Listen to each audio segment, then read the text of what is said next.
Do you ever struggle with how you look or your personality? You know, God doesn't make any mistakes.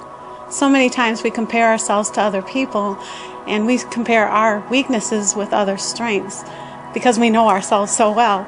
Like, I tend to be just a little bit goofy, odd, strange. And sometimes I think, why'd you make me this way? Well, He makes no mistakes.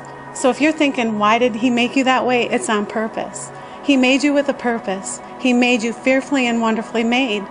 The Bible says you're made in His image. So when the enemy's lying to you and trying to make you believe you're a mistake, say, I'm made in God's image. I'm perfectly made the way He made me. And not only are we a gift to Him, but a gift to others.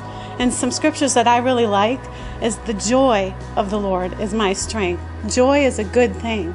Also, laughter is good medicine. So guess what? I'm super healthy because I'm laughing all the time. So remember, you're made in God's image. You're beautiful. You're perfect. You're exactly the way you need to be. Don't argue with God. Amen.